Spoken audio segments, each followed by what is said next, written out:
Thank you, Mr. Presiding Officer.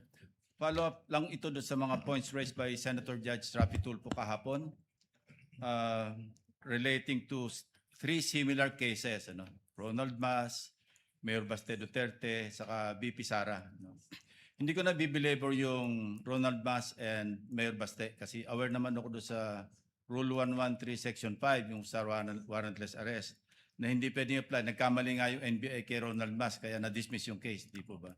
But I'm more interested in the cases of Mayor Baste at saka kay BP Sara.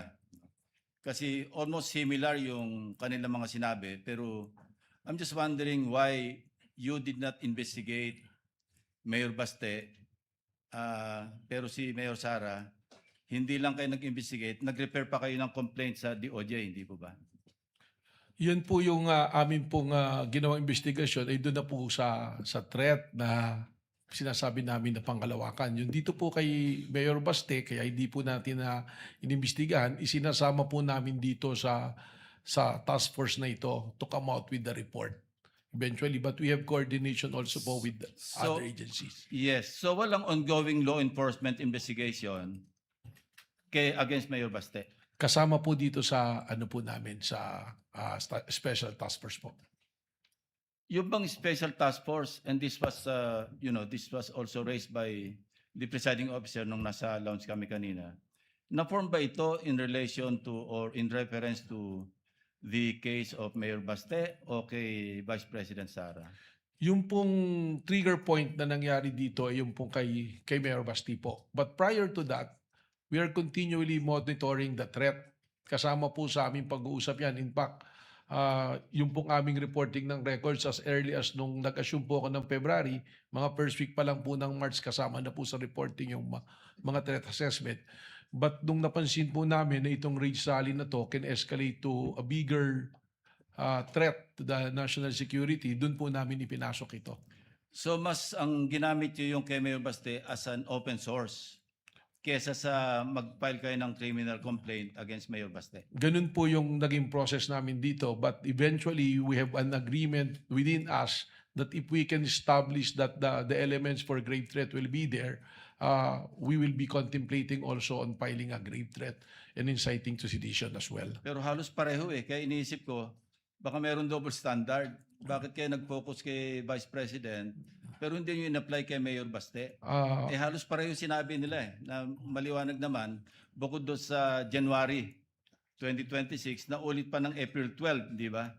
Na sinabing Romanov, threat against the first family, nasundan pa ng pupugot, ang kailangan lang namin yung ulo.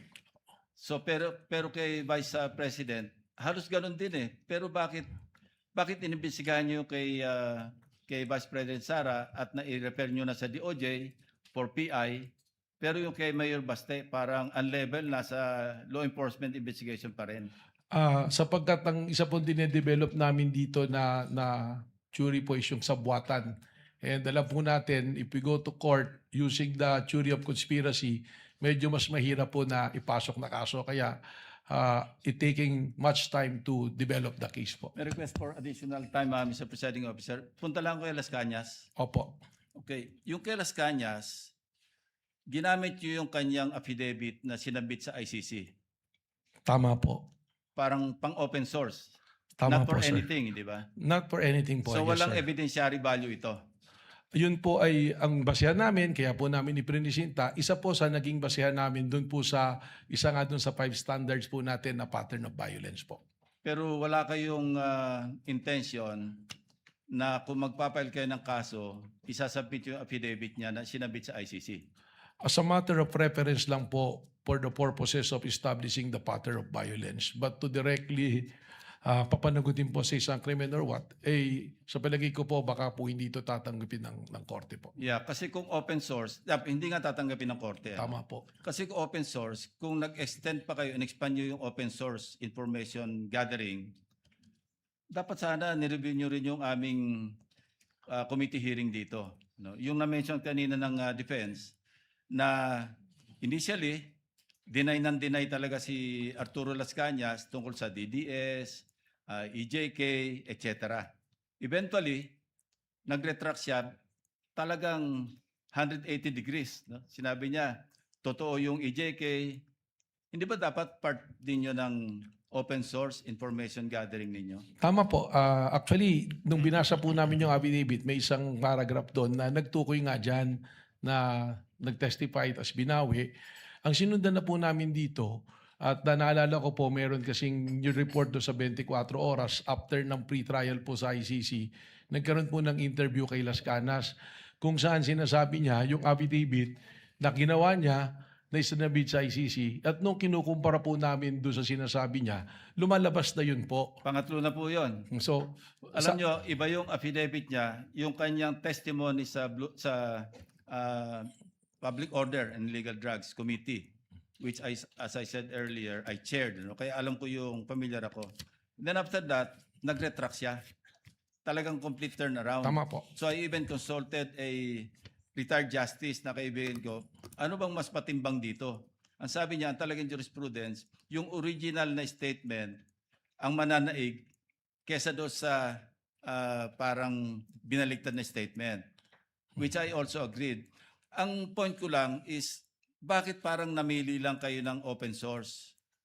Tiningnan po Kung namin. tinignan nyo yung sa ICC na sabit na pagkahaba-haba, sa akin nga po sinabi kanina, pangatlo na po yung magkaibang affidavits ni Arturo Las Cañas. May nauna, may pangalawa, pangatlo na po itong pinapakita sa screen kahapon.